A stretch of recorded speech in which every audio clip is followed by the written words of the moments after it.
আমি কে? আমি একটা প্যাটার্ন।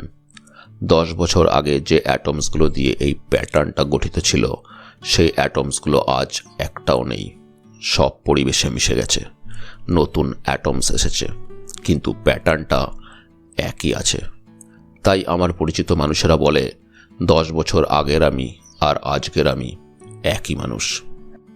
গতকাল নদীর পাড়ে বসে যে নদীকে আপনি দেখেছেন, সেই একই পাড়ে বসে যদি আপনি সেই নদীকেই দেখেন, আপনার মনে হবে একই জলরাশি, একই নদীকে আপনি দেখছেন।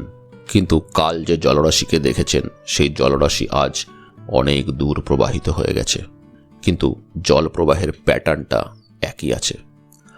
10 বছর আগে আমার শরীর যে সমস্ত সেল দিয়ে গঠিত ছিল, সেগুলোর মৃত্যু হয়েছে, নতুন সেল জন্মেছে, কিন্তু প্যাটার্নটা একই আছে।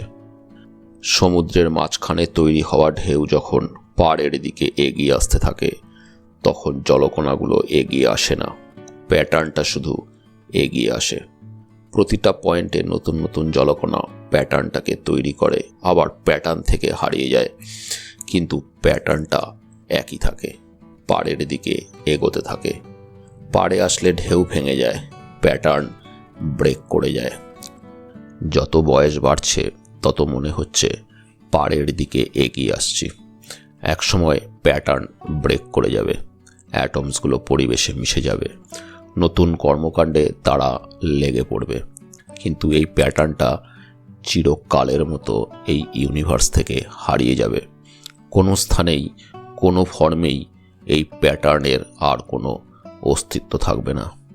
পরিবেশে এই ধরনের প্যাটার্ন তৈরি হওয়া, সময়ের সাথে সাথে প্যাটার্নের সামনের দিকে এগিয়ে যাওয়া এবং পরিশেষে প্যাটার্ন ব্রেক করে যাওয়াকেই আমরা জন্ম, জীবন প্রবাহ এবং মৃত্যু বলে থাকি।